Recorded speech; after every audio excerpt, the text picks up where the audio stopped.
How's it going, guys? Welcome back to another video. Today we're going to be talking about 3 different ways that we can stay sharp while being away from flying. Maybe you're away on vacation, or maybe the airplane isn't available due to overscheduling, or it's in maintenance, or there's just bad weather and you just haven't been able to fly for a while. In my case, I've still been waiting for IOE, which is kind of like on-the-job training. You fly with an instructor in the jet, with passengers in the back, and just do a few hours of that and you get checked off. But there's such a shortage of these line check airmen that it's just been taking a while for them to push me through. So this is what I've been doing in order to stay sharp. So without further ado, let's get into it. So number 1 is chair flying. This is mostly recommended by instructors, and you've probably heard your instructor recommend it to you, but chair flying is simply imagining you are in the airplane and going through the motions of your flows, checklists, and maneuvers. The best part is, all you need for this is your imagination and preferably a chair. Some other variations of chair flying you can do are, asking your flight school if you can sit in the aircraft when it's not flying. They may ask you to not move any actual lever, button, or switch while it's parked, but it's an excellent way to really get into where everything is and what kinds of movements your body is going to do when you have to do a certain procedure.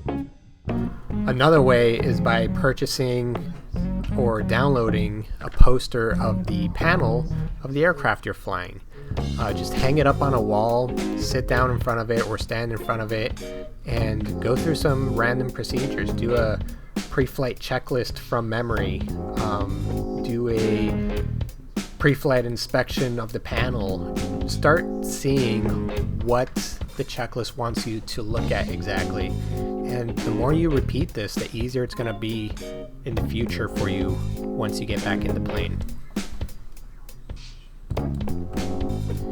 Now, coming in on number 2 is backseating or jump seating if you're in the airlines.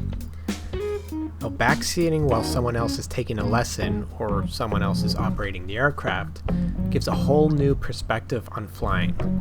It can really help you see the bigger picture of what's expected of you in regards of maneuvers demonstrations, radio work, and offers a 2-for-1 learning moment for whoever is learning and yourself. Make sure to ask the student and or PIC beforehand. Don't take it personally if they say no. Some people just feel there's a lot of pressure on them when there's an observer. Now, should you offer to buy lunch or buy the gas for the plane? It's entirely up to you. In my experience, allowing someone to backseat a flight was implying that the favor works both ways. As in, I let you backseat and you let me backseat, and no one has to spend any extra money.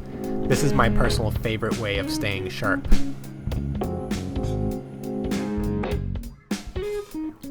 Number 3 is using a home flight simulator. This is the more expensive method if you don't already have a flight sim capable computer and maybe some hardware to go with it. You could still do it with a mouse and keyboard, but it's going to be a little more difficult to control the aircraft. So flight simulators have gotten so much better over the years, and not only that, but third-party aircraft developers roll out products of specific aircraft with high fidelity to the real plane. You can find anything out there, from Cessna 152s, 172s, to Pipers, to Cirrus aircraft, and even to CRJs. While I was in commercial training, I remember finding an Arrow just like the one I flew, and it helped me so much to understand the aircraft and know where to look depending on what procedure I was doing. What makes this such a great help in staying sharp is, mainly, it simulates you're in the flight deck and encourages you to move the camera around as if it was your head to find the right switch, lever, or button that you're looking for, depending on the procedure that you're doing.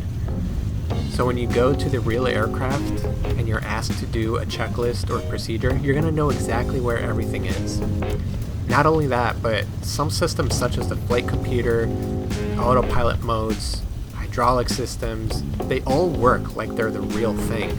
So you'll have a great understanding of the function of each one while not having to pay for another ground lesson or flight lesson, or not really understanding what your instructor is telling you on one of those lessons and wasting money.